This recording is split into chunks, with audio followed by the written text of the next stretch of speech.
Olá! Estamos chegando a mais um capítulo do livro O Cérebro da Criança, né? E nós já chegamos agora no capítulo 4. E esse capítulo 4 ele diz o quê? Mate as borboletas, integrando a memória para crescimento e cura. Então, nesse capítulo vai falar da importância da memória. Mas antes de falar dessa importância dessa memória, vamos falar um pouco sobre os tipos de memória, né? E no livro ele vai falar sobre a memória implícita e a memória explícita.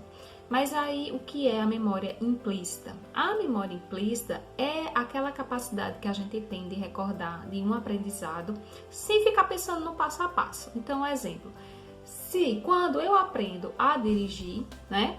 No momento que eu estou aprendendo, eu vou colocando, vou pensando assim, eita, agora eu preciso ligar a chave, agora eu preciso apertar na embreagem, agora eu preciso pisar no acelerador, aí preciso passar a marcha, não sei o que. Só que com o tempo, quando você aprende mesmo, você vai executando esses passos sem pensar, né? É como o exemplo de escovar os dentes. Você não acorda, você não pensa, eita, agora eu vou escovar os dentes, vou colocar a pasta na escova, tenho que escovar de um lado, depois... Não, você vai fazendo no automático, que já tá ali na sua memória implícita, né? E aí tem um exemplo muito legal, que é da música na gestação. Depois eu posso fazer um vídeo só falando sobre isso, né? Sobre o psiquismo fetal, é bem interessante. E aí, esse exemplo da música na gestação já foi comprovado, né, cientificamente, né? Que, tipo, se a mãe, ela ouve um certo tipo de música sempre na gestação, e é uma coisa que é até recomendada por alguns médicos, por psicoembriólogos, tá? Fazer uma playlist para a criança, né? Principalmente, tipo, quando a mãe tá estressada, e aí coloca para ouvir, tipo, a mãe ouve, né? E a criança também vai ouvir. E aí, quando essa criança nasce, que ela ouve essa música, automaticamente, né, vai vir nessa memória implícita dela aí, essa música, né? Recentemente, eu até assisti um vídeo de uma criança tinha acabado de nascer, né? E a criança, quando ela acaba de nascer, ela precisa muito ali de estar com a mãe, ela se sente solta nesse mundo, ela tava ali no quentinho, tudo, né? E aí a criança chorando. E aí o pai chega, né? Que é o quê? Uma pessoa externa. Quando é a mãe, a gente já associa, porque passou 9 meses ali dentro da barriga, ela teve esse convívio maior com a mãe, né? Lógico. Mas aí o pai chega e começa a conversar com a criança. E automaticamente a criança ela vai parando de chorar, porque ela reconheceu a voz do pai. É uma voz familiar, né?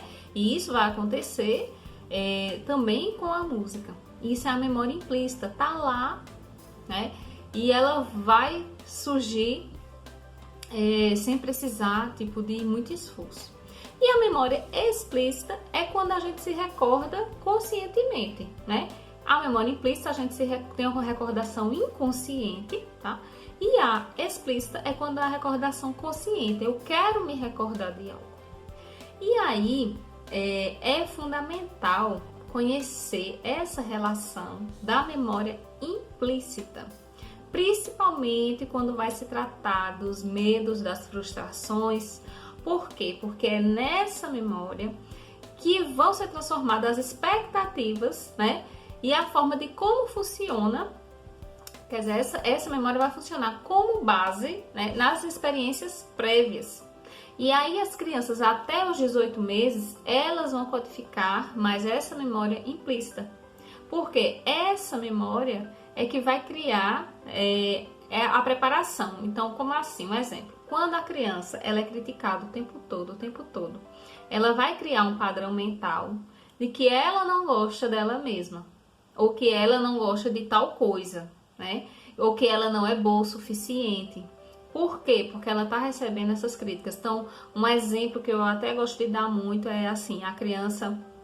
e eu já vou falar de uma criança maiorzinha, né? Tipo, tá estudando e não consegue resolver tal questão. E aí vem alguém e fala, menino, mas tu é muito burro, né? Tu é muito burro, tu não consegue fazer, oh, isso é muito simples, não sei o quê. Só que a gente tem que lembrar que a criança está aprendendo, né? E outra coisa, ela pode estar tendo uma limitação naquele momento. Então, ela estar com dificuldade, isso não quer dizer que ela é burra, né? E aí, tipo, quando a gente ouve muito essas críticas, isso vai ficar na memória implícita. Então, o que acontece muitas vezes outro exemplo que eu gosto muito de falar. A criança, né, ela não para, né? O normal da criança é esse, é estar em movimento. E aí as pessoas ficam repetindo sempre: esse menino é muito danado, esse menino é muito traquinho, esse menino é muito isso. Isso a criança, né, vai tomar como verdade, vai ficar nessa memória implícita. E aí vai acabar reagindo dessa forma para se sentir aceito, né? Então a memória implícita ela trabalha desse jeito. E aí uma versão mais extrema, ela pode até chegar a causar um estresse pós-traumático, certo? Então assim, existem muitas pessoas com autoestima baixíssima pelo excesso de críticas que receberam enquanto crianças. Porque até a forma da gente criticar, né? A gente tem que ter o manejo. E não falo nem só de crianças, né? Até a gente enquanto adulto, no nosso trabalho. Não é muito melhor a pessoa chegar pra gente e dizer: olha, fulano, assim que você tá fazendo não é interessante. Vamos fazer de tal forma? Não é muito melhor do que alguém chegar pra gente: caramba, tu não sabe fazer nada, né? Então, o ideal é que se inicie na infância, certo? E aí essas memórias implícitas, elas podem ser tanto negativas como positivas. E aí, quando a gente não tem consciência dessa memória implícita, ela se torna uma mina terrestre que vai poder até limitar de uma maneira significativa, né? E aí, quando a gente tem experiências difíceis, esses momentos dolorosos ficam embutidos no cérebro, né? E começam a afetar. E aí pode vir a criar um medo, uma fuga, uma tristeza e até às vezes sensações corporais dolorosas, certo? Então, quantas vezes a criança ela passa por um processo traumático, um processo de uma mudança muito grande, e ela vai começar a apresentar comportamento estranho, tá? E aí isso pode implicar o quê? Que as pessoas costumam reagir. Por que as pessoas costumam reagir de modo intenso a situações sem ter consciência porque estão perturbadas? E aí pode até alimentar um distúrbio do sono, uma fobia e outros problemas.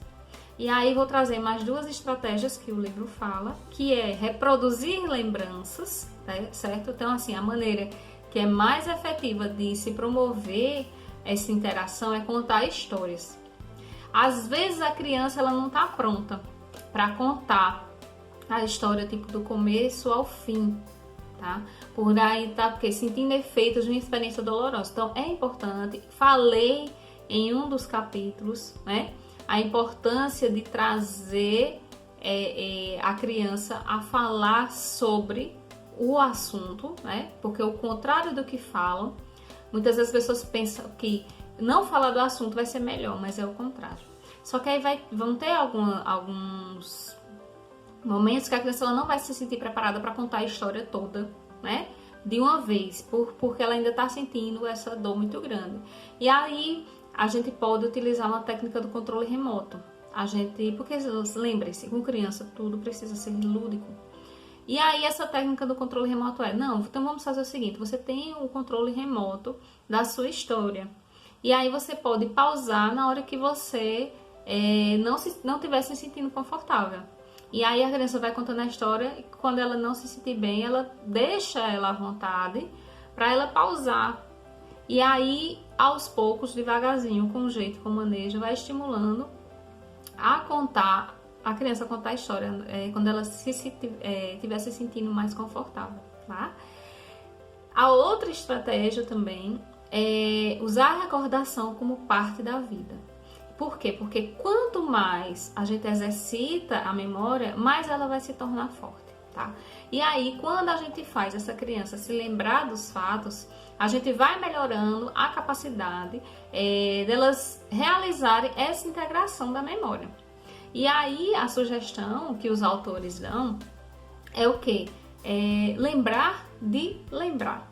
Então, quanto mais você ajuda a trazer aqueles momentos dignos, né, para a memória explícita, tipo, trazer da memória implícita para a memória explícita, então mais claro e fluente vão ser as experiências, certo?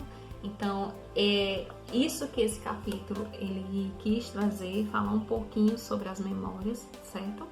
Então, aguardo vocês no próximo vídeo, onde a gente já vai entrar no capítulo 5, então a gente já tá bem pertinho do fim.